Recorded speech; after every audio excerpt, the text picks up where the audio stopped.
tayo sa tawag dito. Ngayon punta tayo dun sa balon puno ng Blackwater. Kasi kukuha tayo ng ganito. Balik tayo. Kasi nung nakaraan po may nakasubo pa tayo nakamaskara, diba? So hindi ko ginamit muna yung Blackwater po kasi may nagbabantay pa pag naubos to yan, pag naubos tapos may nagbabantay ng mga kalaban sa Blackwater, may hirapan tayong kumuha at wala na tayo nito, kaya hindi ko ginamit. Kung makikita nyo, orasyon lang yung ginamit ko sa nakamaskara po hindi ko ginamit tong Blackwater kasi mahirap pang kumuha. So ngayon babalikan ulit natin, baka sakali na wala nang nagbabantay doon na mga kalaban at kukuha tayo para magdagdagan to itong Blackwater na to. Yan. So sana wala nang nagbabantay at madali tayong makakuha ng Blackwater.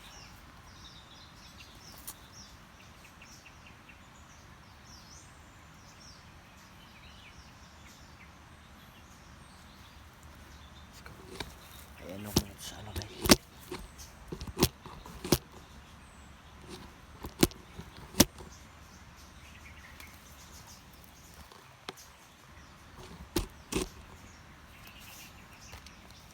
Lagay ko na sa likod. Pero di kayo mahirapan mag ano ba? Magkuha ba?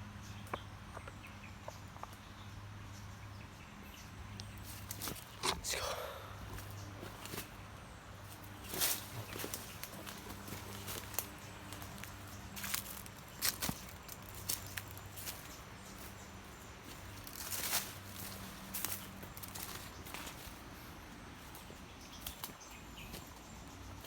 Maraming salamat sa lahat po mga supporters ko dyan, sa mga naniniwala sa akin.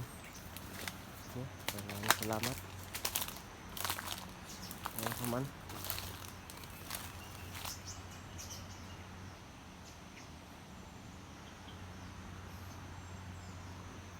Parang may lalim dito. Puno ng nangka.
Sarap pakinggan yung sarap ng ngayon, panahon ngayon, nature tayo madadama mo talaga na ang sarap mabuhay.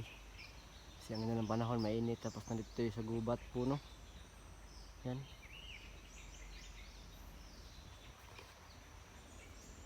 Ang sarap ng simoy ng hangin, tsaka dangoy-ngoy ng mga ibon. Yan, pakinggan nyo lang. Ang sarap talaga sa pakiramdam. Nature tayo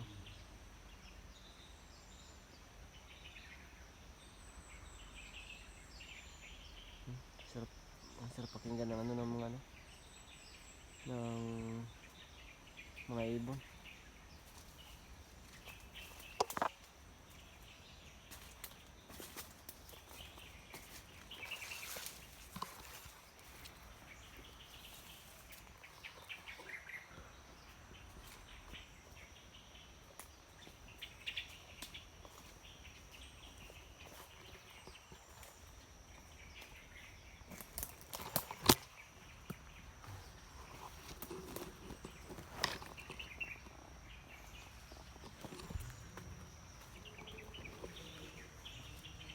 Sarap talaga. Pakinggan ng ano. Yung ingay ng mga ibon po, no? Boses ng mga ibon. Diba?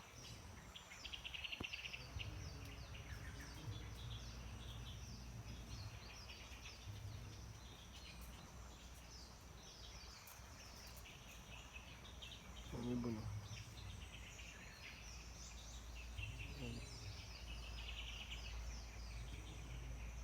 Yan ang ibon.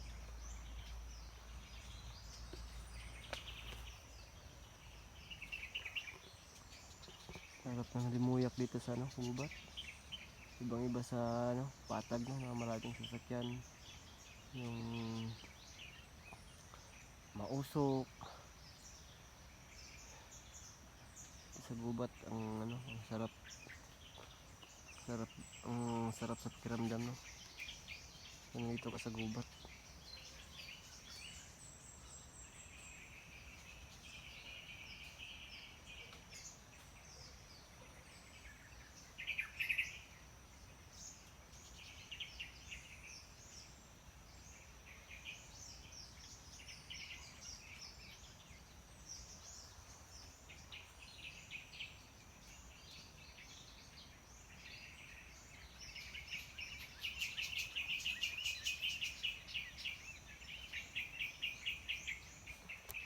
Ibon. Yun po, no. Pahinga muna tayo.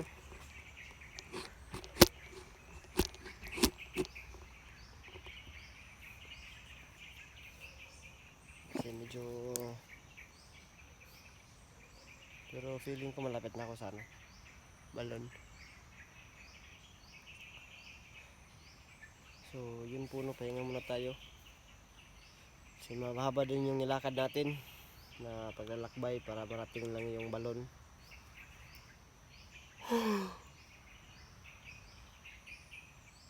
Oh, alis wala akong tulog. Kasi mahirap matulog ng mahimbing po, no. Delikado. So yung tulog ko, ano lang, saglit-saglit lang, ilang minuto lang. Tapos lakad na naman. Pagka meron ako nakitang medyo magandang stambayan po, no.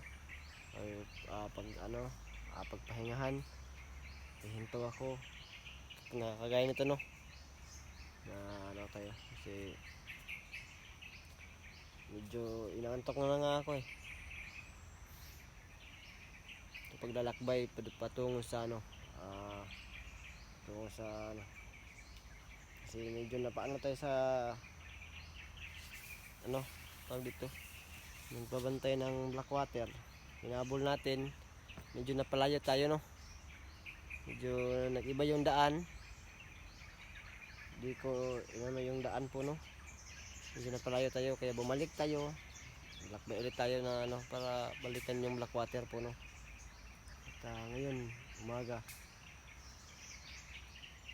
Kagabi, ano kasi kagabi, basta wala talaga akong tulog, hindi ako nakapag-video kasi nire-receive ko yung battery ng cellphone ko para sa pagpunta ko sa ano, sa dito sa area na to kung saan matatagpuan yung balon ng Blackwater.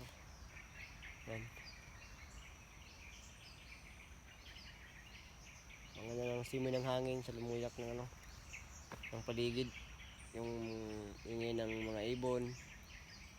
Ang sarap mamuhay ng normal po, no, nang walang problema na ganito.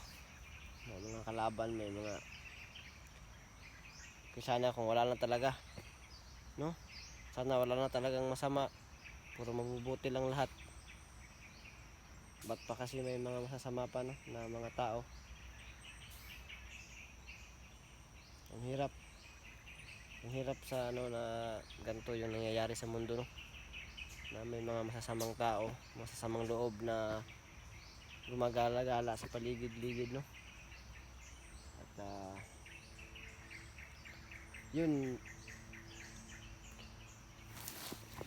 bakit di na lang lahat, no, na mabait para wala nang problema. Pero ba't pa kasi may problema, diba? Pwede namang wala. Pero wala tayong magagawa po, no, kasi tao lang din po tayo. Sumusunod tayo sa utos ng Diyos. Yan, yung magagawa lang natin yung pagtulong, pagiging mabuti sa kapwa po, no. Kahit may ibang tao na masama, kahit anong gawin mong kabutihan, may masasabi talaga. So yan, kahit anong gawin mong tulong, babalik at babalik talaga sa dati yung mga ugali po, no, na pagiging masama. So di natin maiiwasan yan, kasi katulad nga, tao lang din sila, nakakamali. Nakala nila yung desisyon nila ay tama, pero mali na pala. Yung may mga desisyon na akala nilang tama pero mali. Yan, kagaya ng mga kalaban natin ngayon, akala nila yung ginagawa nila ay tama, no, pero hindi pala tama. So yun yung isa kong kasamahan, o yung ano sa akin ng Blackwater. Sabi ko na makikita kami dun sa may kawayan. Yan, pero wala siya. Yun ko kung nasa na yun, no. Kaya medyo mahirap tayo ngayon kapag delikado yung buhay natin. Araw-araw delikado yung buhay natin. So di natin alam kung ano yung mangyayari natin araw-araw. Kasi yung lagi lang natin nadasal, no, na sana gabayan tayo ng Panginoon araw-araw. At sa misyong ito, sana gabayan tayo, no, na walang mangyari sa atin na masama at ligtas ang lahat po, no. Yan. Ang ganda ng ngayon dito, ang ganda ng panahon, marirealize mo talaga yung mga bagay-bagay po, no, na ang sarap mabuhay kahit may problema. Ang sarap mabuhay, pero ganito talaga. Tanggapin na natin sa sarili natin na ganito talaga yung buhay. Kailangan mo pagdaanan yung problema para maging matatag ka at ihanda ka ng Panginoon sa susunod na problema, no. Pwede namang walang problema, pero tao lang tayo, kailangan natin yung pagdaanan po, no, kasi yan din yung kalooban ng Panginoon na ganyan. Kasi walang challenge yung buhay kung walang problemang daraanan. Lang yan yung lesson na ko sa pag i-explore ko. Ngayon ko lang na-realize na talaga na oo nga, no, na walang challenge yung buhay. Walang kwenta yung buhay kung wala kang challenge sa pagdadaanan, wala kang history na marirecall. Dati ganito ako, dati ganito, tapos nakaya ko. Ganyan. So natin, papatuloy lang natin yung mga ginagawa natin kabutihan. Basta yung natin kabutihan lang, babayaan na natin yung mga masasamang tao. So God bless sa atin. At tama na yung lakbay tayo patungo sa Blackwater. Pero feeling ko malapit na tayo sa Blackwater. Feeling ko lang. Kasi itong area na to, parang sa akin, familiar sa akin. Let's go. Tama na yung usapan siguro, bye. Feeling ko talaga malapit na tayo sa feeling ko lang talaga. Ito, familiar sa akin to.